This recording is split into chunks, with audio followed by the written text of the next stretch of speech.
안녕하세요. 주권선교사 방송입니다. 기독교인들이 가장 닮고 싶어하는 성경인물이 누구일까요? 제 생각에는 그 중에 솔로몬이 빠지지 않을 것 같습니다.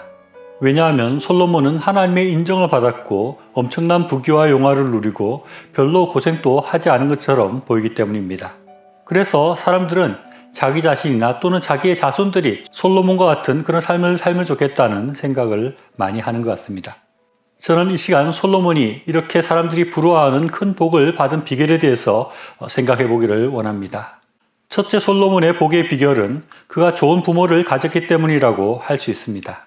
솔로몬이 하나님께 지혜를 구하는 그런 기도를 드리고 그래서 하나님 앞에 큰 복을 받을 수 있었던 것은 신앙이 아주 좋았던 왕인 다윗이 그의 아버지였기 때문이라고 할 수 있습니다. 저는 여기서 우리가 어떤 신앙을 가지고 어떤 삶을 사는가 하는 것이 후대에 얼마나 크게 영향을 미칠 수 있는가 하는 것에 대해서 생각하게 됩니다. 솔로몬이 복을 받은 것이 그의 부모 덕분이라는 것을 생각할 때 우리가 나 자신뿐만 아니라 후대를 위해서도 더 신앙생활을 잘하고 더 좋은 삶을 살아야 되겠다는 생각을 하게 됩니다. 둘째로 생각할 수 있는 솔로몬의 복의 이유는 솔로몬이 드렸던 일천번제라고 할 수 있습니다. 솔로몬이 드렸던 일천번제를 현대적으로 해석한다면 하나님을 예배하고 열정적으로 하나님 앞에 기도하는 모습이라고 할 수 있을 것입니다. 그래서 우리가 열심히 하나님을 예배하고 기도하는 것이 하나님의 복을 받는 비결이라는 것을 생각할 수 있습니다.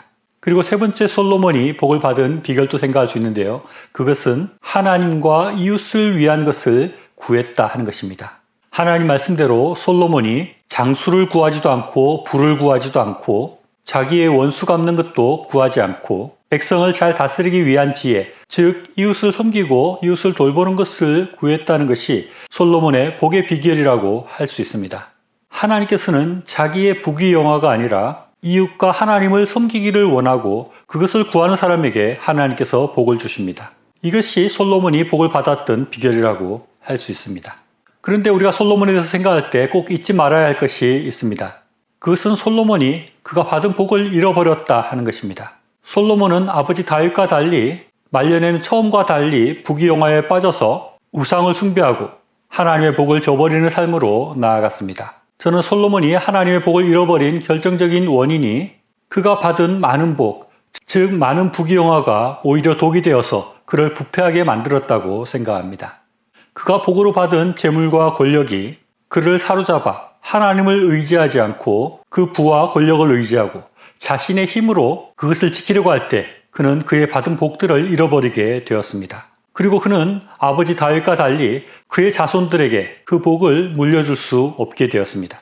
그래서 우리가 생각해야 할 것은 먼저는 하나님을 경배하고 예배하고 기도하는 삶을 살아야 한다는 것입니다. 그리고 나의 유익만을 위한 삶이 아니라 하나님을 위한 삶, 이웃을 위한 삶을 살아야 한다는 것입니다. 그렇게 할 때 우리도 솔로몬과 같이 큰 복을 하나님으로부터 받아 누릴 수 있게 될 것입니다. 그리고 우리가 또 중요하게 생각해야 할 것은 하나님의 주신 복으로 인하여 우리의 마음이 해이해지고 교만해지지 않도록 노력해야 됩니다. 끝까지 하나님을 잘 섬기고 이웃을 섬기는 삶으로 나아가야 합니다. 우리 모두 그런 삶을 살아서 우리가 하나님의 큰 복을 받을 뿐만 아니라 우리가 하나님으로부터 받은 복을 우리 후손들에게도 이어줄 수 있는 우리의 신앙이 될 수 있기를 바랍니다. 시청해 주셔서 감사합니다.